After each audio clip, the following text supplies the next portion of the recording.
Assalamualaikum warahmatullahi wabarakatuh. Perkenalkan, nama saya Pilman dari Prodi Kehutanan.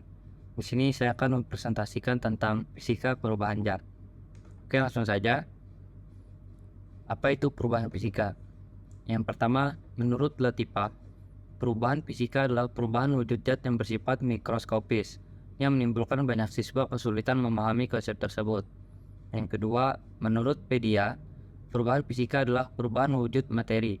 Meskipun terjadi perubahan, tidak sampai mengubah komposisi kimia material itu sendiri. Yang ketiga, menurut Petrucci tahun 2011, perubahan fisika adalah proses terjadinya perubahan penampilan fisik dari objek yang berubah bentuk. Itulah beberapa pengertian dan pandangan terkait dengan perubahan kimia menurut para ahli. Lanjutnya, ciri-ciri perubahan fisika. Ciri yang pertama, perubahan fisika bersifat reversibel atau bisa dikembalikan. Pada sifat ini, perubahan bisa dikembalikan ke wujud aslinya.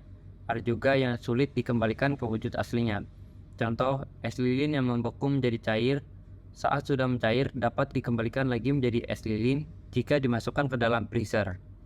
Yang kedua, perubahan bentuk yang terjadi tidak terbentuk zat baru. Jadi, perubahan fisika kebalikan dari perubahan kimia. Pada perubahan fisika, zat atau objek yang mengalami perubahan bentuk dari wujud aslinya, tetapi masih memiliki sifat yang sama dengan sifat aslinya.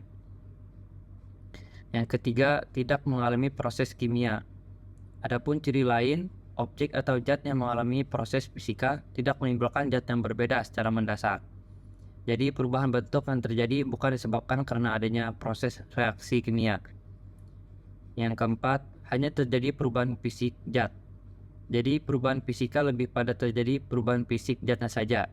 Misalnya, berubah wujud, berubah warna, massa jenis, kekaruhan, kemagnetan, dan masih banyak lagi. Selanjutnya, perbedaan perubahan fisika dan kimia. Perubahan fisika yang pertama, perubahan bentuk yang terjadi dapat dikembalikan ke bentuk semula. Yang kedua, hanya mengubah bentuk menjadi satuan terkecil. Misalnya, batu yang pecah hanya menjadi lebih kecil dan berubah bentuk. Namun, dalam bentuk satuan tetaplah batu. Perubahan kimia yang pertama, perubahan bentuk yang terjadi tidak dapat dikembalikan ke bentuk semula. Yang kedua, perubahan bentuk bersifat menyebar dan berbeda jauh. Misalnya yogurt yang awalnya terbuat dari susu, setelah mengalami perubahan menjadi yogurt yang tidak hanya berbeda bentuk, tapi juga berbeda sifat aslinya. Selanjutnya, jenis perubahan fisika. Yang pertama, mencair. Mencair termasuk perubahan fisika. Contoh perubahan fisika satu ini adalah es batu yang terpapar energi panas akan mencair. Bisa juga mentega yang ketika terkena panas juga akan mencair.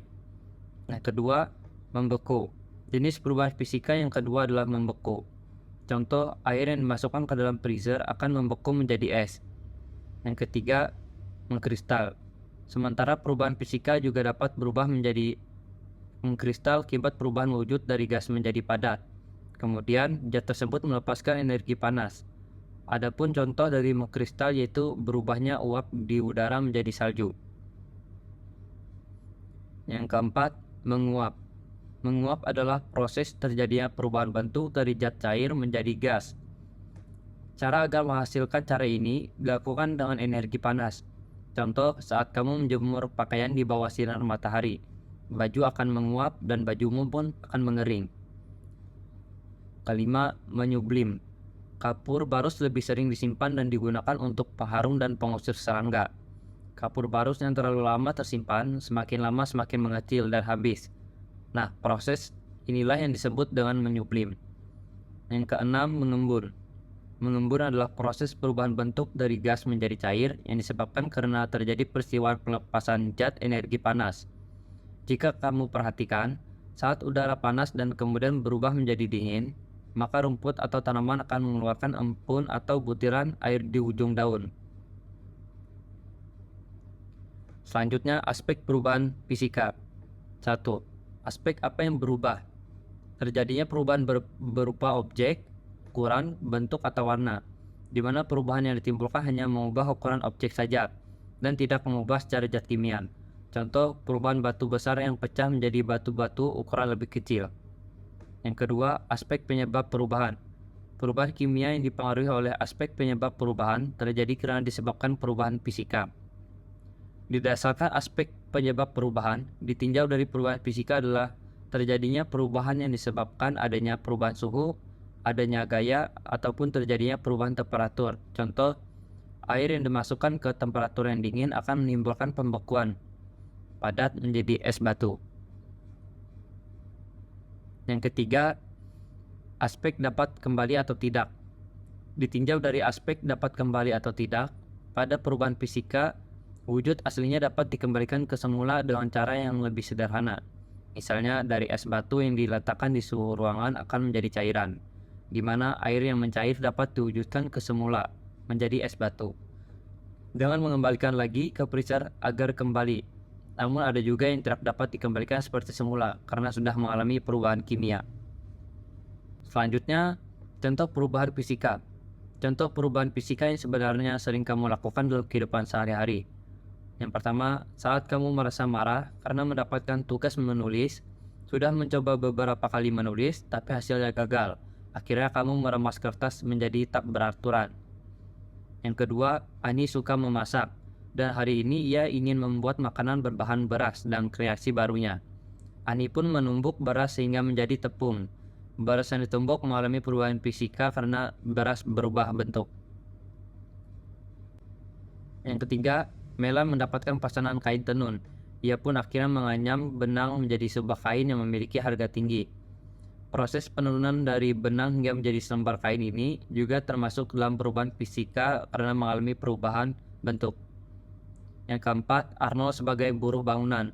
Pekerjaannya mencampurkan pasir, semen, dan air menjadi satu untuk membuat adonan untuk merekatkan bata satu dengan bata lain. Proses mencampurkan semen, pasir, dan air juga termasuk perubahan fisika karena mengubah bentuk aslinya.